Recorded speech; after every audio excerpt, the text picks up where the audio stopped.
Welcome to my Mercedes-Benz Garage, or mymbgarage.com.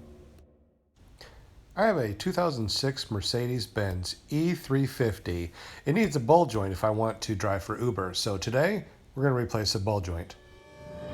How to replace front lower control arm and ball joint on a 2006 Mercedes-Benz e350 w211 chassis. So safety first, we're going to chock the rear tire and jack up the car using a combination jack stand and jack. So always use a jack stand and never rely on jacks alone. So we need a ball joint separator and a ball joint press.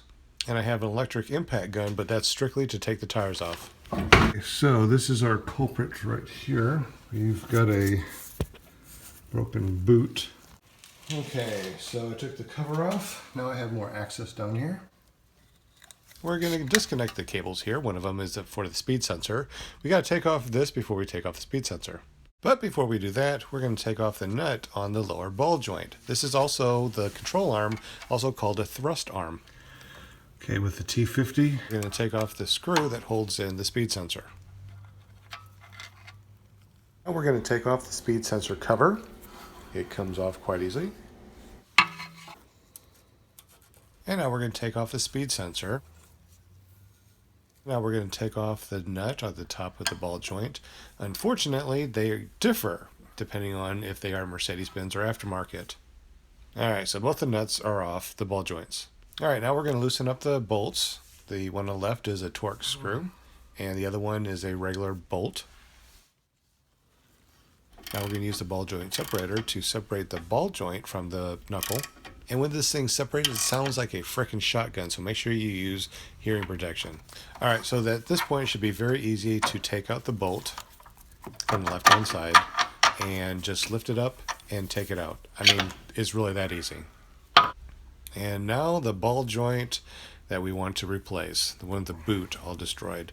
So we're going to go ahead and put in our ball joint separator and crank that sucker down and get our workout in. Sprayed it down with penetrating fluid.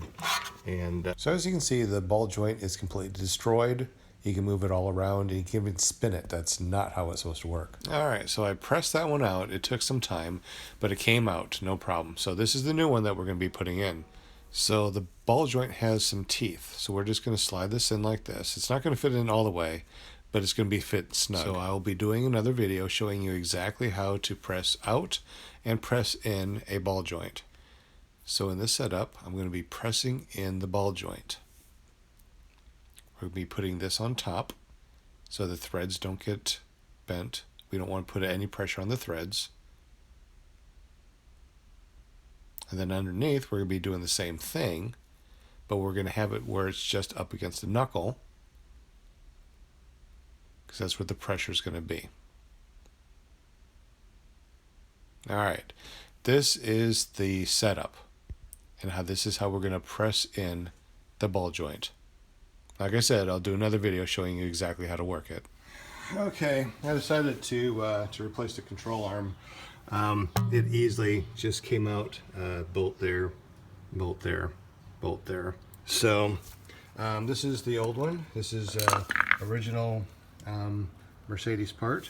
However, this one is an aftermarket part, a good quality.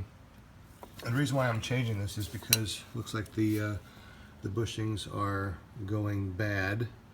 Alright, so we're going to go ahead and replace this. Very easy. We're going to put this up.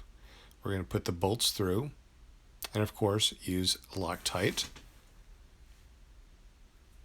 And it's that easy. Just put all the rest of the bolts on, and then we'll torque them down at the very end.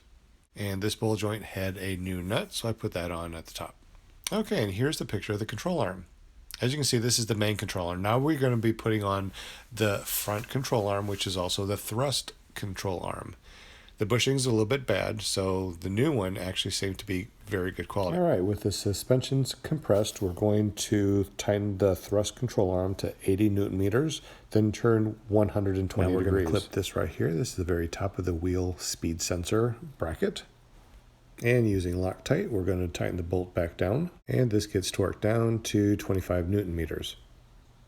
Reattach your cables. Bolt that connects to the control arm to the front subframe is 80 Newton meters. And the bolt mounting the strut to the control arm is 165 Newton meters. You can tell which one this is because there's a strut. The one right next to it is your stabilizer bar bolt that goes down to 130 Newton meters. And of course, the self-locking nuts that connects to the steering knuckle and your ball joint is 50 Newton meters, then turns 60 degrees. That's for both your ball joints. And of course, don't forget to spray off your rotors because you probably touched them a little bit. And of course, only use brake spark cleaner. Don't use anything like WD-40. If this is the first time that you've tried something like this, allot yourself at least 8 hours. If you've done this before, 2 to 3 hours. The killer is pressing in and out those damn ball joints. Hey, thank you so much for watching. My name is Sean Simons, and this is mymbgarage.com. Hey, please like, thumbs up, share, subscribe if you haven't done so. And of course, as always, leave comments below. Thank you for watching.